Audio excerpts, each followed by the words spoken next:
when something inspiring happens, then we do get in touch with our soul. That's what happens. When nature fails you, well, then you reach into something above nature. That's natural. The theme of Hanukkah is that the Maccabees, when they regained control of the temple, they were the Kohanim, they were the priests working in the temple, and they had to light the menorah. All the oil was contaminated by war,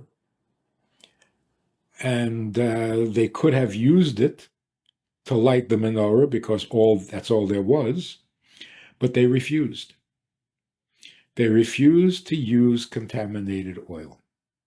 And went looking and searching to find oil that had not been contaminated. And they found, right? This is what happened. They found a little cruse of oil with the seal of the high priest, which means it hadn't been opened, which means it was not contaminated. But it was enough only for one night, maybe not even.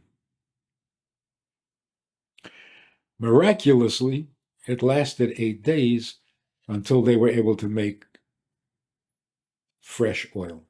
It would take 8 days for fresh oil to be available, but a miracle happened and the little cruise lasted 8 days. Very, very surprising that incident is not mentioned in any of our prayers.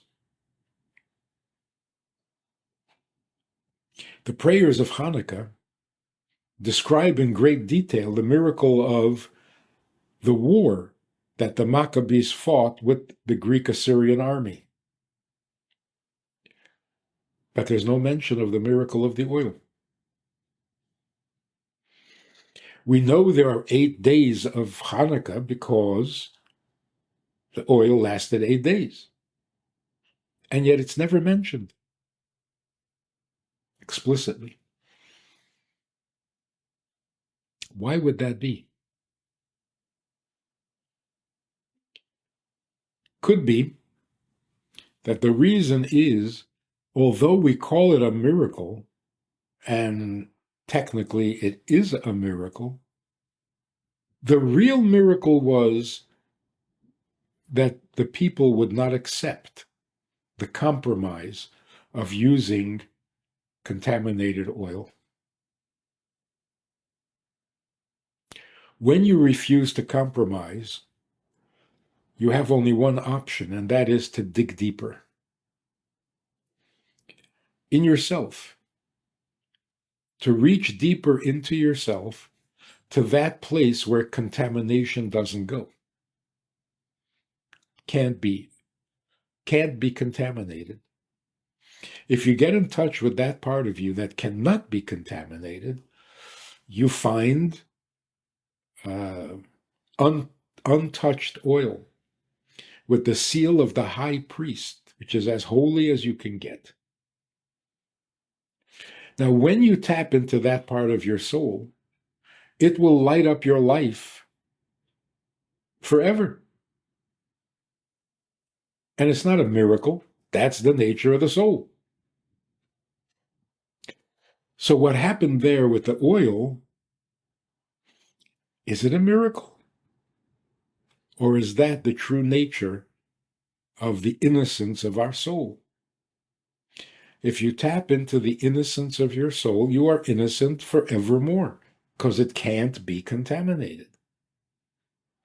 So that it lasted for 8 days, well, of course it'll last for 8 days. It'll last a lifetime.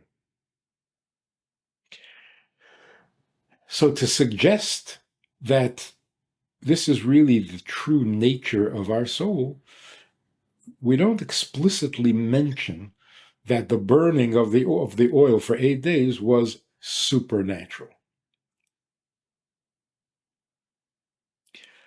In the physical world, it was surprising. Nobody expected it. And so we call it a miracle. But really, on a deeper level, is it a miracle that innocence is real and guilt is secondary and artificial? Is that a miracle? Is it a miracle that a soul is pure and can't really be contaminated except on the most superficial, artificial level?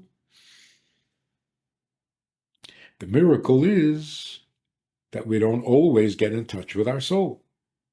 And on that occasion, we did. But that also is not actually a miracle, because when something inspiring happens, then we do get in touch with our soul. That's what happens. When nature fails you, well, then you reach into something above nature. That's natural. It's like that famous quote, if you don't believe in miracles, you're not being realistic. That's such a good quote. In our history, Jewish history, miracles are the most natural part of our existence. Where would we be without miracles? So if you don't believe in miracles, then you have no rational explanation for how we're still here, how we're survived, and how we're still Jewish. So once again, is a miracle always a miracle? Or are we just seeing a much deeper part of nature, a deeper, more beautiful part of the natural world? A soul is a soul by nature. It's not a miracle. It's just not that part of nature that we usually see or feel.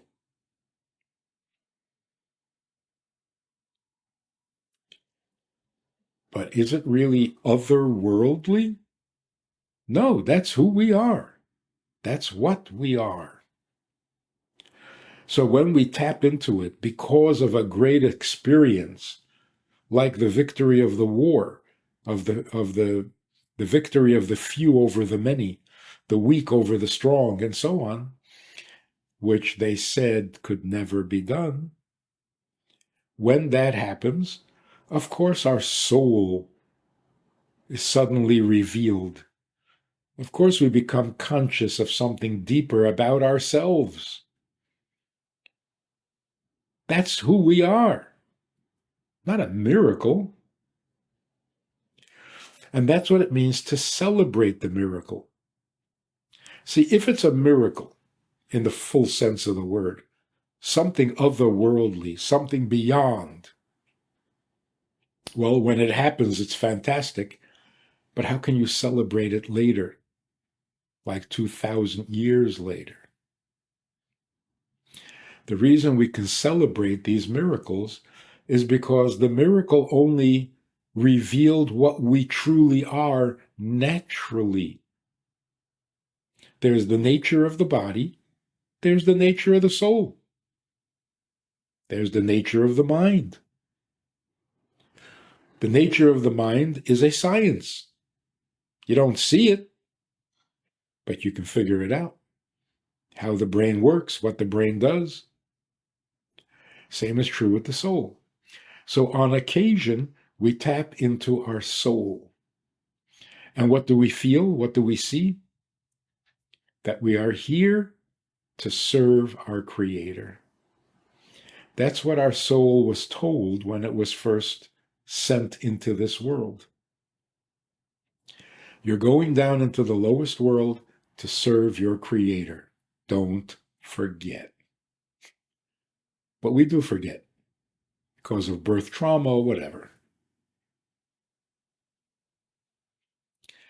When something unusual stirs us beyond our physical nature, we tap into our soul nature. It's not otherworldly. It's who we are.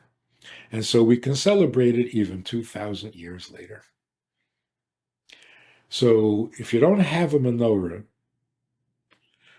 and you don't know how to celebrate this great occasion, contact a local Chabad house give them a call, go over there, or they'll bring it to you. But every Jew should have a menorah on Hanukkah so that you can tap into who you really are. If you enjoyed this conversation or this topic, and you're looking for more information, or you want to hear it again from another angle, there's a way to do that. And that is in this book. It's all there. Order it from Amazon. You can read it, reread it, and share it.